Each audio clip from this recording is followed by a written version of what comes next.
Bonjour, dans cette vidéo nous allons voir comment utiliser le pinceau de retouche afin d'enlever rapidement et facilement des éléments non nécessaires d'une photo.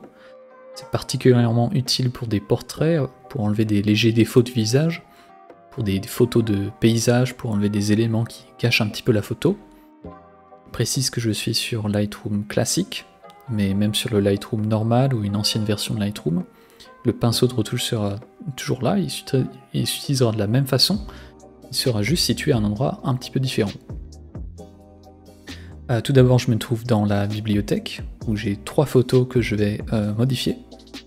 La première, dans la photo avec le couple en premier plan.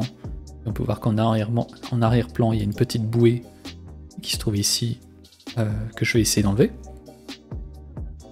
La deuxième photo, avec la jeune femme, où je vais essayer d'enlever son grain de beauté ici. Peut-être certains des autres grains de beauté qui se trouvent sur son visage.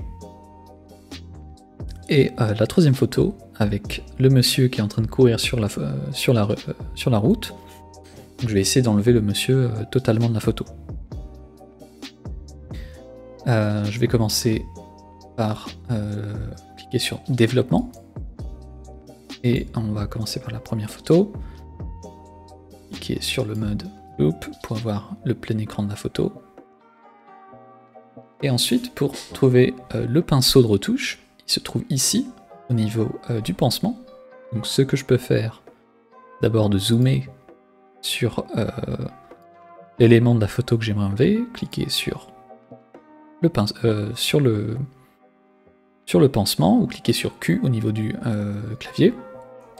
Je peux modifier ensuite avec la molette la taille du pinceau. Donc, on va faire comme ça. Donc, clic gauche, je reste appuyé et je sélectionne la zone. Et là, qu'est-ce qui vient de se passer? Donc, il y a deux manières d'utiliser le pinceau de retouche. Il y a corriger et dupliquer.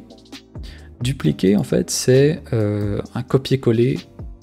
Et l'intelligence du logiciel, grâce à l'intelligence du logiciel, il trouve une zone qui est la plus appropriée possible. Et il va dupliquer, faire un copier-coller de cette zone-là sur la zone qu'on vient de sélectionner. Corriger, c'est un petit peu pareil, sauf qu'en gros, il y a toute une gestion des pixels, faire du flou, etc. pour faire en sorte que ça apporte le meilleur résultat possible. Donc, quand est-ce qu'il faut utiliser dupliquer, quand est-ce qu'il faut utiliser corriger, ça se fait, on va dire, en fonction de l'élément en question. Je dirais que quand il y a une bonne zone à dupliquer, il vaut mieux utiliser le à dupliquer. Et quand c'est un petit peu difficile de trouver une bonne zone, on va utiliser corriger. Donc là, je vais utiliser plutôt dupliquer. Et je vais cliquer sur terminer. Maintenant, quand je dézoome, on va dire qu'il est quasiment impossible de voir qu'il y avait une petite bouée au milieu de l'image. Si je fais le mode avant-après, voir que maintenant la bouée n'existe plus, elle est quasiment impossible à voir. Si je reviens en mode plein écran, je peux essayer même d'enlever cette petite tour qui se trouve en arrière-plan, qui gâche pas vraiment la photo, mais on peut essayer de l'enlever juste pour le principe de cette formation. Si je change entre dupliquer et corriger, bon, je dirais que corriger cette fois-ci c'est un petit peu mieux. On va cliquer sur terminer. Je peux dézoomer, et encore une fois, maintenant la petite tour n'existe plus. On va passer à la deuxième photo, où là vraiment, tout l'intérêt du pinceau de retouche vraiment apparaît. Par exemple, là, il y a un grain de beauté de la jeune femme qui est un petit peu... on va le laisser, mais si on essaie de l'enlever, par exemple, en sélectionnant avec le pinceau de retouche, et là, dupliquer, corriger, bon là... ce que je peux faire même, c'est de prendre la zone à dupliquer et voilà, trouver une zone qui serait mieux. Ou alors juste cliquer sur corriger. Là, corriger vraiment, c'est beaucoup mieux pour le visage. Je pourrais même essayer d'enlever d'autres petits boutons ou taches de rousseur du visage. Par exemple celui-là. Cliquer, plutôt corriger. Peut-être même ce grain de beauté qui se trouve dans la zone d'ombre. Corriger encore une fois. Et voilà. quelques minutes, je peux enlever beaucoup d'éléments du visage.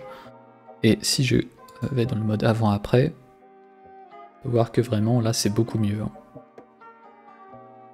Je pourrais même enlever des éléments comme le bouton du chemisier. Hop. Là par exemple corriger c'est beaucoup moins bien. Donc on peut jouer avec des éléments comme le contour progressif. Mais bon, c'est beaucoup moins bien quand même. Dupliquer, peut-être pas la meilleure zone. Je change le contour progressif, l'opacité.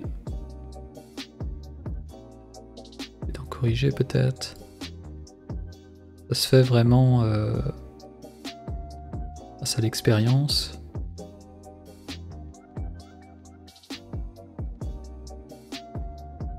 Hop, terminé. Bon, un œil observateur verra que une petite modification a été faite dans cette zone-là, mais je dirais que c'est pas visible du tout à l'œil nu.